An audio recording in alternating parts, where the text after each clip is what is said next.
प्रदीप कापसे देखील आपल्यासोबत थेट दिल्लीमधून जोडले गेलेत। प्रदीप, आतापर्यंत आपण बघितलं होतं जरी एकनाथ शिंदेंनी घोषणा केली की आपला भाजपला पाठिंबा असेल तरी देखील त्यांच्या नेत्यांकडून विशेषतः उदय सामंत म्हणाले होते की आम्ही मुख्यमंत्री पदावरचा दावा सोडलेला नाहीये। त्यामुळे या आजच्या बैठकीमध्ये पुन्हा एकदा एकनाथ शिंदे मुख्यमंत्री पदाची मागणी करू शकतात का किंवा तशी काही चर्चा होऊ शकते का?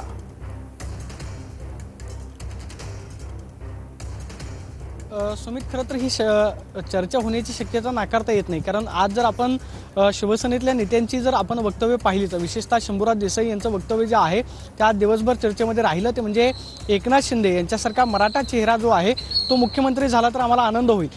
गेल्या 8 दिवसांपासून चर्चा आहे ती म्हणजे मराठा चेहरा जो आहे तो महाराष्ट्रामध्ये मुख्यमंत्री पदासाठी केंद्रीय नेतृत्वाकडून दिला जाणार का, किंवा जी चर्चा होती ते म्हणजे केंद्रीय नेतृत्वानं विनोद तावडे यांच्यासोबत जे आहे ती सुद्धा चर्चा केल्याची माहिती होती। मात्र आजच्या बैठकीमध्ये देवेंद्र फडणवीस असतील किंवा मग इतर कोणत्या चेहऱ्यावरती केंद्रीय नेतृत्वाकडून चर्चा जी आहे ती केली जाते काही पाहणं महत्त्वाचं असणार आहे। मात्र सगळ्यात महत्त्वाचं हे आहे ते केंद्रीय नेतृत्वाकडून एकनाथ शिंदे यांची मनधरणी करणं जे आहे ते आवश्यक आहे, कारण गेल्या 2.5 वर्षामध्ये जर आपण पाहिलं तर केंद्रीय नेतृत्वाचं पाठबळ जे आहे ते आम्हाला मिळालं असं जरी सातत्याने एकनाथ शिंदे जरी सांगत असले तरी सुद्धा शिवसैनिकांची, खासदारांची, आमदारांची हीच भूमिका आहे ते म्हणजे एकनाथ शिंदे यांनी गेल्या 2.5 वर्षामध्ये केलेलं काम ते पाहता महायुतीला चांगलं यश जे आहे ते एकनाथ शिंदेंमुळे मिळालेलं आहे। त्यामुळे पुन्हा एकदा मुख्यमंत्री म्हणून एकनाथ शिंदेंनी शपथ घ्यावी किंवा केंद्रीय नेतृत्वानं त्यांच्या नावाला जे आहे ते मान्यता द्यावी अशा पद्धतीची अपेक्षा जी आहे ती व्यक्त केली जाते। मात्र जर आपण संख्याबळाचा विचार केला तर भाजपकडे 130 आमदारांचं संख्याबळ आहे।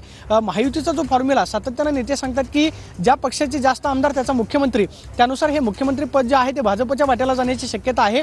मात्र केंद्रीय नेतृत्वाकडून देवेंद्र फडणवीस असतील किंवा मग भाजपमधल्या इतर कोणत्या नावावरती जे आहे ते शिक्कामोर्तब केलं जातं काही पाहणं महत्त्वाचं असणार आहे। मात्र महायुतीच्या विजयाचे शिल्पकार म्हणून देवेंद्र फडणवीसांकडे पाहिलं जातं, त्यामुळे केंद्रीय नेतृत्वाकडून पुन्हा एकदा देवेंद्र फडणवीसांच्या नावाला पसंती मिळते का हे पाहणं महत्त्वाचं असणार आहे। फक्त मुख्यमंत्री पदच नाही, जर कदाचित 3 महायुतीमध्ये 3 महत्त्वाचे घटक पक्ष आहेत, एक म्हणजे मुख्यमंत्री पद जर भाजपकडे गेलं तर महत्त्वाची खाती जी आहेत ती शिवसेना आणि राष्ट्रवादीकडे ठेवण्याचा प्रयत्न जो आहे तो या 2 पक्षाच्या नेत्याचा असणार आहे। मुख्यमंत्री पदानंतर आपण काही महत्त्वाच्या खात्यांचा विचार केला तर गृहमंत्री असेल, त्याचबरोबर नगरविकास मंत्री असेल।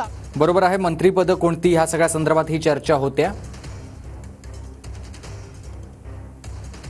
भाजपकडे गृह, सामान्य प्रशासन, ऊर्जा, महसूल, सार्वजनिक बांधकाम खातं, गृहनिर्माण, जलसंपदा, कामगार, ओबीसी मंत्रालय, ग्रामविकास, वन खातं, पर्यटन आणि वैद्यकीय शिक्षण सारखी मोठी खाती जाऊ शकतात। शिंदेंच्या शिवसेनेकडे नगरविकास, उद्योग, शिक्षण, परिवहन खातं, सामाजिक न्याय, आदिवासी विकास, पाणीपुरवठा, पशुसंवर्धन आणि दुग्ध विकास, पणन, आपत्ती व्यवस्थापन, माहिती व जनसंपर्क, माहिती व तंत्रज्ञान ही खाती जाऊ शकतात। तर अजित पवारांच्या राष्ट्रवादीचा विचार केल्यास अर्थमंत्री स्वतः अजित पवारच असण्याची दाट शक्यता आहे। त्याचसोबत सहकार खातं, कृषी, अन्न नागरी पुरवठा, अन्न आणि औषध प्रशासन, मदत व पुनर्वसन, पर्यावरण,